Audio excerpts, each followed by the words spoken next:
Сәлем достар, бүгін осындай әдемі жемчуг корзинаның жасалу жолын көрсететін боламын. Видеоны соңына шейін тамашалаңыздар.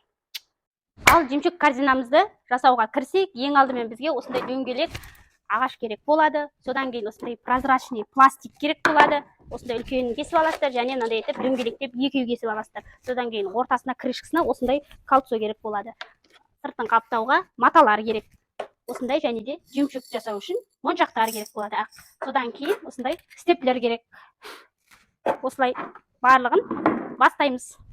Ең алдымен ағашты аламыз. Осы ұзыннан кесіп алған пластигімізді ағашқа бекітеміз. Ағашқа осы степлер арқылы бекітеміз.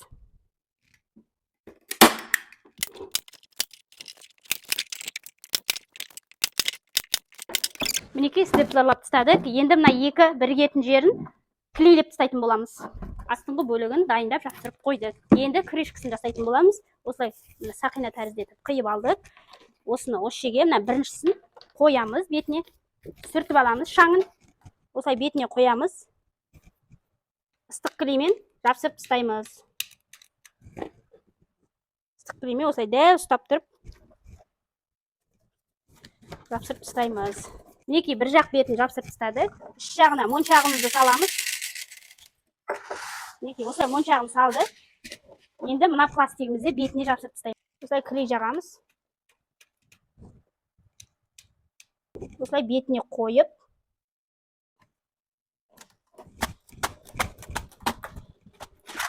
мінекей крышкасы дайын. Енді мынандай ақ материалымызды алып, жанынан осылай клейлеп тастайтын боламыз.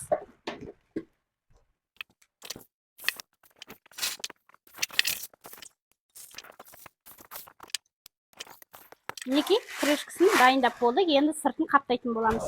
Осылай дәлме-дәл етіп матамызды ойып аламыз да бетіне жапсырамыз.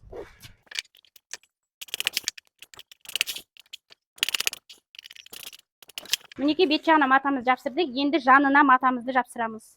Клейдің көмегімен осылай айналдыра отырып жапсырып тастайтын боламыз. Енді мына іш жағына осылай дөңгелектеп матасын жапсырамыз. Іш жағына, астыңғы жағына фетра жапсыратын боламыз. Клейдің көмегімен екеуінде жапсырып тастаймыз. Енді мына іш жағына матамызды жапсырдық, астына фетрамызды жапсырдық. Енді мына жанынан матамызды жапсырамыз. Ұзыннан осылай кесіп аламыз да, айналдырып клеймен жапсырып шығамыз.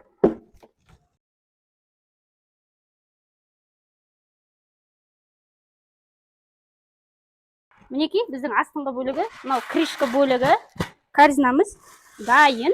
Енді оформлениесін жасайтын боламыз. Осыған осындай полу жемчугтарды қолданатын боламыз. Серебро түсін қолданамын. Оны осылай айналдырасына мынаны жапсырып шығамын. Осылай клей арқылы барлығын жапсырып шығатын боламыз.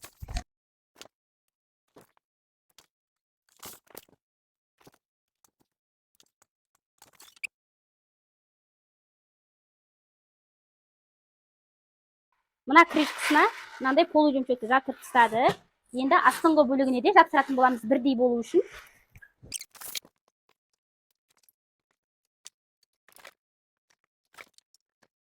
Ендігі кезекте мына пластиктің біріккен жеріне осылай үш жағынан, сырт жағынан матамен жасырамыз мына жерін.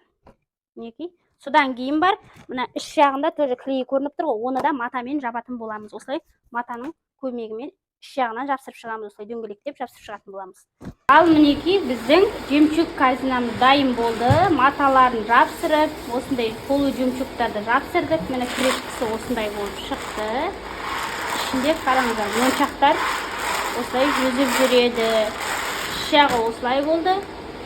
Астыңғы жағына ножкамызды осылай саморезбен бекітіп тастадық. Ал сіздерге осы мастер-класс ұнаса, лайк басыңыз, комментария қалдырыңыз, және де менің парақшама тіркеліп қойыңыз. Пайдалы ақпараттардың барлығын көретін боласыз.